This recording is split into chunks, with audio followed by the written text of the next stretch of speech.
दोस्तों, दुनिया उन लोगों को याद नहीं रखती जो तारीख याद रखते हैं। दुनिया उन्हें याद रखती है जो तारीख बनाते हैं। ख्वाब देखने वालों को नहीं, उन्हें पूरा करने वालों को याद किया जाता है। उन्हें याद किया जाता है जो मुश्किलों के सामने झुकते नहीं, जो नाकामियों की वजह से रुकते नहीं, जो बड़ी बड़ी बातें नहीं बड़े बड़े काम दिखाते हैं, जो मंजिलों का रास्ता नहीं ढूंढते, नई मंजिलें बनाते हैं। दोस्तों, इस दुनिया में ऐसे बहुत से लोग हैं जिनको बार बार नाकामियों का सामना हुआ, लेकिन वो हर बार गिरने के बाद उठ खड़े हुए, जो नाकामियों के साथ जिद लगा लेते हैं। तारीख ऐसे अफराद से भरी पड़ी है।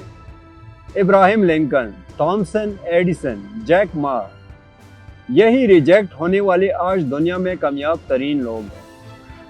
इनके साथ और भी कई लोग होंगे जो उनके साथ नाकाम हुए होंगे, लेकिन उन्होंने हार मान ली होगी, और आज नाकामियों की वजह से मैदान छोड़कर हार मानने वालों का नाम लेने वाला कोई नहीं। आज दुनिया उनको जानती है जिन्होंने हार मानने से इनकार कर दिया था, क्योंकि दुनिया तारीख पढ़ने वालों को नहीं याद रखती, बल्कि दुनिया उन्हें याद रखती जो तारीख बनाते हैं। दोस्तों, हमेशा याद रखना, हर कामयाबी का सफर रिजेक्शन से शुरू होता है। रिजेक्शन का मतलब एक बार और कोशिश करनी है।